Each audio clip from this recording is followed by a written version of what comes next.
This is the last week we're dealing with bye weeks, but it's also a very important week to make sure you lock up a good playoff seed.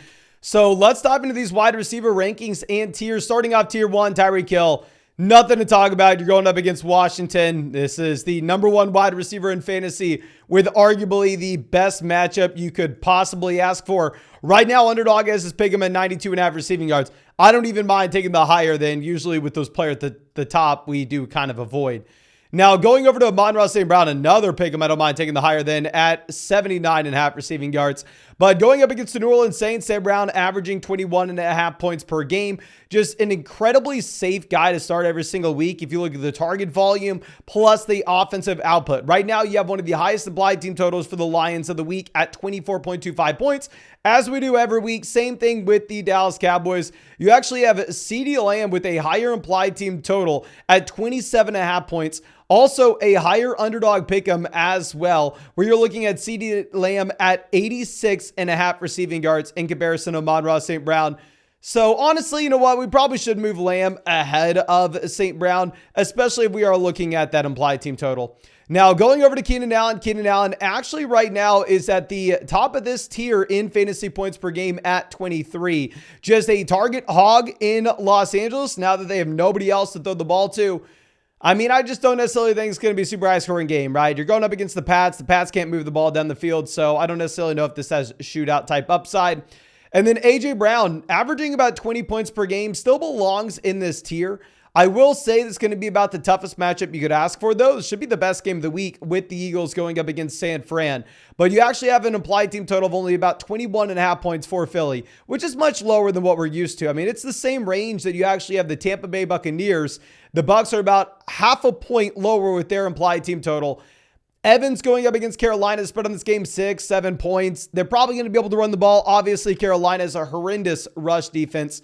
And with Evans, he does seem a little bit unsustainable with his touchdown rate. But ultimately, at the end of the day, it doesn't really matter with Mike Evans, right? I mean, even if we say every single week, oh, this guy's touchdowns are a little unsustainable, he's going to continue to score him, and he has done it throughout his entire NFL career. Now, Tank Dell will be our next wide receiver at 7, and it seems crazy to rank him this high. Like, oh my gosh. If you would have told me that we were doing this at the beginning of the season, I would have called you a crazy person, but I wish I would have listened to you, to be honest with you, because I don't have nearly enough Tank Dell. Dell's averaging 16.5 points per game so far this season. That is higher than anybody else in this tier outside of Evans, Chase, and Puka. We'll talk about them in just one second. You're going up against the Denver Broncos, where right now the Houston Texans have an implied team total of 24.5 points. That is one of the highest of the week, only behind like Miami, San Fran, they're kind of tied with, and Dallas. So, I mean, yeah, I think you kind of have to have Tank Dell as that wide receiver 1. Michael Pittman will be the next guy. Pittman averaging about 16 points per game. Now, I have a ton of Michael Pittman, which I am very happy about. Going up against Tennessee, we've also seen that typically you're seeing opposing offenses throw the ball against this Tennessee Titans defense that typically is pretty good at stopping the rush.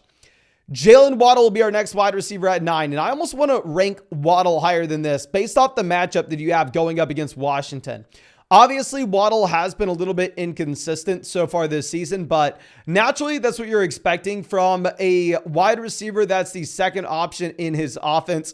Even if he's an elite talent, even if it's an elite level offense, it's hard to see the same level of consistency. So far, Waddle has 75 targets this season, but you have an implied team total of almost 30 points here for the Miami Dolphins, where Vegas is telling us that this is supposed to be by far and away the best offense in the NFL. Now, Brandon Ayuk will be the next guy. With the Niners, they're about 3-point favorites over Philly. Not too concerned about this team moving the ball down the field. Applied team total of almost 25 points. I still think you probably have to rank Ayuk over Deebo Samuel as the wide receiver 1 in this offense, with Ayuk averaging about 16.5 points per game. But keep in mind, a lot of this has come in those games where Deebo Samuel was banged up. Now, Jamar Chase will be our next wide receiver at 11. Now, y'all know last week with Chase, we took the more than 64.5 receiving yards on Underdog Fantasy.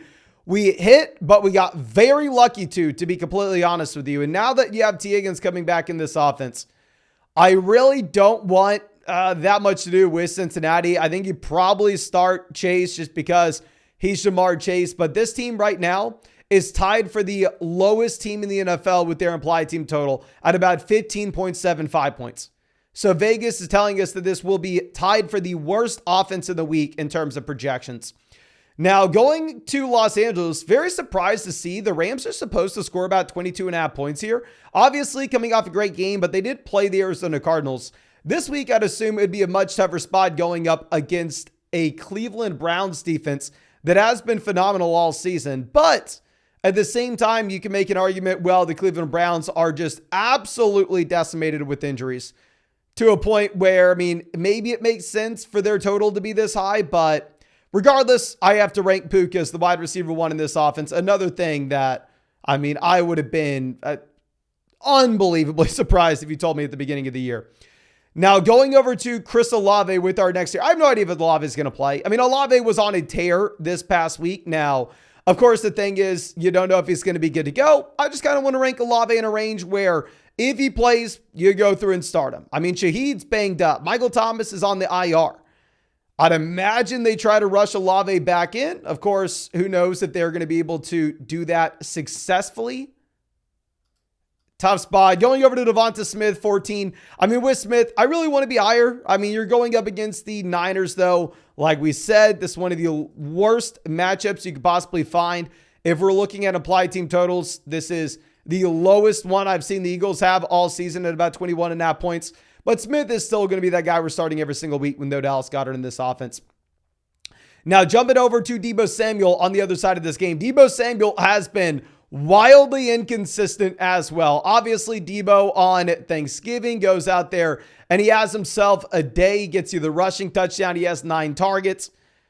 I mean, if you look at what he does from a week-to-week perspective, it is a straight-up roller coaster where you have high highs, very low lows. I think that unlike maybe Calvin Ridley, you can make an excuse for Deebo Samuel in that this is a player that was dealing with a significant injury earlier in the season. So maybe we do see more consistent play going forward. Now, Nico Collins will be our next wide receiver here at 16. And Nico Collins could actually rise higher than this in our rankings.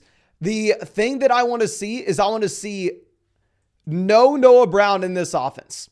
If you have no Noah Brown, we're going to be bumping up Collins based off this supposedly being one of the best offenses in the NFL this week, based off the target volume being pretty safe there. Now, jumping down to our next tier, we're going to go with a Garrett Wilson. The Jets are tied with the Bengals for the lowest implied team total in the NFL this week at about 15.75 points. Right now, if you look at Garrett Wilson's underdog pick'em, they have him at about 52.5 receiving yards. Obviously, it's very difficult to go out there and be super excited about Garrett Wilson, considering the fact that this is the worst offense in the NFL and should probably be one of the lowest scoring games in the NFL as well. Now, I know a lot of people maybe will say, oh, should we take the fewer than 52.5 receiving yards? I'll tell you in this game, I'd actually rather go with the fewer than 49.5 receiving yards for Drake London. The Falcons should be a low scoring team as well. Obviously, it is a brutal matchup going up against the Jets defensive backs. We'll talk about London later in the video with the ranking, but looking at these pick'ems, I do like fewer than 49.5 receiving yards for London. And of course, if you want to check out any of those pick'ems, you can find that link in the live chat description, comment section. Promo code FLOCK, 100% a positive match, plus our rest of season fantasy football rankings and tiers, and a Dak Prescott special pick'em, more than less than half a total yard for Thursday night. But now going over to what we have with Christian Kirk. This is a wide receiver that's, I don't know. We'll throw him alongside Ridley. They're both averaging 13.5 points per game. Kirk's just more consistent. I know everybody's going to look at the Zay Jones splits with and without Zay Jones for Calvin Ridley. 100%. Yeah, right. If Zay Jones is the field stretcher here, Ridley can dominate with a few more targets. Still, I mean, I would rather have the consistency in a full PPR format of Kirk than the up and down nature of Calvin Ridley. Ridley, go for that non-PPR format if you're chasing touchdown upside. Now, dropping down to our next guy, we're going to go DK Metcalf. Metcalf is actually higher than some of these other players with his pick'em. They have him at 55.5 receiving yards on Underdog. But if you're looking at the applied team total, 18.5 points, should be a brutal matchup going up against the Dallas Cowboys. Metcalf's also only averaging 12.9 points per game. So I understand a lot of people are Metcalf fans, right? But ultimately, at the end of the day, he's averaging fewer points than Wilson. Kirk, Ridley is a worse matchup than all these guys. So it is very difficult for me to go out there and rank him anything more as like the wide receiver 20 this week. Now, going down to our next guy, we'll be looking at Cooper Kupp. Now, I have no idea what to do. I play in typically deeper leagues where we go through and we start multiple flexes. We start 3 wide receivers. So I will tell you more so out of necessity that in my leagues where I have Cooper Kupp, I will be starting him.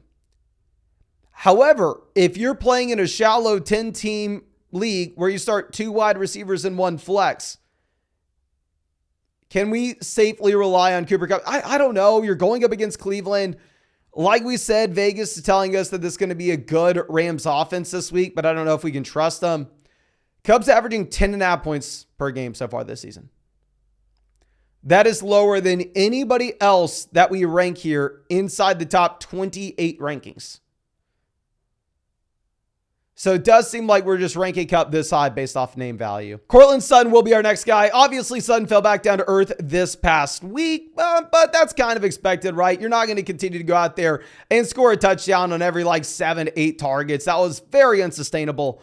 But ultimately, should be a better matchup going up against Houston here. Should be a high-scoring game as well. And Courtland Sutton currently is at 52.5 receiving yards for his underdog pick'em, which is right in line with someone else that you have in this tier, like Garrett Wilson. Now, going down to our next tier, we are going to be going with Rashee Rice. Yes, with Rice, this will be the first time we rank him as that top 24 wide receiver. I know he's been exciting and he's been a hold all season. And I know I'm very boring about how we rank these rookies. We always say, make me see it, and then I'll believe it. You never get points for starting the guy on his breakout, or extra points, that is. You can always go through and start him the week after. So that's what I'm going to be looking to do here with Rashee Rice. Breaks out, plays a career high amount of snaps this past week. And also with no McCole Hardman, with no Kadarius Toney, the target tree is just a little more condensed in this offense. Now, Terry McLaurin will be our next guy. Terry McLaurin, just you're looking for garbage time, right? This is Blake Bortles, Allen Robinson, and Allen Hurns. This is what this offense has turned into. Right now, it's like a 10-point spread against Miami. You have an implied team total of about 19.5 points. But we can probably say at the same time, Sam Howell's going to have 40, 50 passing attempts. And Terry McLaurin is going to see the majority of these targets, even if they are spread out a ton in this offense. Now, Chris Godwin is typically someone in the past that I would say, oh, buy low on Godwin, buy low on Godwin, buy low on Godwin. I'm sure we had Godwin on some buy low videos earlier in the season as well. Godwin has 82 targets and 1 receiving touchdown so far this year. Godwin's receiving floor that he gives you with his targets and his targets, receiving yards, and his receptions has been there all season. The fact of the matter is, if you're not scoring touchdowns, you're not really going to be scoring too many points in fantasy. And while I would typically say, oh, okay, Mike Evans has about the same amount of targets and 9 touchdowns compared to Chris Godwin at 1. Sell Evans, buy Godwin. And I'm sure I said that at the beginning of the year. It's been a blur. At this point, you kind of got to throw in the towel, right? We have seen Mike Evans be that guy throughout his entire NFL career, be the outlier when it comes to touchdowns, and be able to dominate through the course of the season. Now, Hollywood Brown will be our next guy at 26. I'm hoping that this offense turns around in Arizona. I'm hoping that Hollywood is better than this. And honestly, if you look at the underdog pick'ems, they have Hollywood at 54.5 receiving yards. Obviously, this is someone that dominated target volume last week. My issue is the Arizona Cardinals have an applied team total of 17.5 points. So this is lower than any other offense that we've looked at so far this week, outside of the New York Jets and the Cincinnati Bengals. So even though I want to expect that Kyler can put it together and turn this off, I don't know. DeAndre Hopkins, our next guy. And like we said, looking at these underdog pick'ems, I am not going to fault you at all for going fewer than 57.5 receiving yards on Hopkins. If you're listening to the pick'ems, Hopkins would be ranked higher than this. But if you're looking at the usage, Hopkins is about to be playing 50% of the snaps in Tennessee. It has been a straight line down pretty much over the past month with his usage. Those are in games where you have no Treylon Burks as well. So it's not like they have a reason to be using Hopkins any less. It's a bad offense at the same time. So for this usage trend, I'm just not interested really in DeAndre Hopkins. Lockett will be the next guy. Lockett's been fine, averaging about 12.5 points per game. That's more than Hollywood. That's more than Godwin. That's more than Rice. But ultimately, we expect that you are going to get JSN expanding his role at some point here. And also, it's a very tough matchup going up against the Dallas Cowboys. Josh Downs will be our next guy at 29. Josh Downs was my second most drafted wide receiver on Underdog this year. We're printing money with our guy here. Please, Josh Downs, continue to play well. I mean, he had the team lead, tied for the team lead with Michael Pittman last week with targets. Everything is being funneled between these two guys. Josh Downs was incredibly close to scoring a touchdown this past week as well. Really hoping that we get a Josh Downs, Rashee Rice type breakout game. Now, dropping down to our next tier, we're going to go Deontay Johnson. Right now, you have a great matchup going up against Arizona. I mean, maybe we would say it's a great matchup where the Rams dropped 4 touchdowns last week, but at the same time, I mean, you are looking at a spot where, I don't know, Puka, Cooper Kupp scored 0 points. The reality of the situation, Deontay probably going to lead the team in targets, but I don't know. I mean, he's not been good and he's never been efficient. And now Pat Frymuth is drawing a considerable amount of targets. Amari will be our next guy at 31. I have no idea if Amari's going to play. And we're just kind of throwing him here. And I want to make a statement. Do not start Amari. Even if he plays, going up against the Rams, you have a 17.25 point blind team total. This is right there with like the Bengals. This is right there with the Jets. But we assume that this offense is going to be a little bit more run heavy and Amari is banged up. We're going to go Christian Watson, Jaden Reed, 32-33. With these wide receivers, you'd kind of want to be excited about them. But the issue is, okay, well, at the end of the day, they're spreading the ball around in Green Bay. Now, this past week on Thanksgiving, you had some of these secondary options in this offense out, which did condense the target tree just a little bit here at the very top. If that were to happen again this week, then I think you could move Christian Watson and Jaden Reed a little bit higher than this. T. Higgins will be our next guy at 34. T. Higgins, this is a statement ranking, right? I'm assuming he's probably going to come back this week. And if I was ranking these wide receivers off of talent, T. Higgins would be up there top 15. If we were ranking them with Joe Burrow in here, T. Higgins would be up there top 15. But if we're looking at Vegas projections, the Cincinnati Bengals should have the worst offense in the NFL. T. Higgins should be the secondary option in this offense as well, of course, with Jamar Chase dominating. JSN will be our next guy. George Pickens, Drake London, just kind of these throw-in options.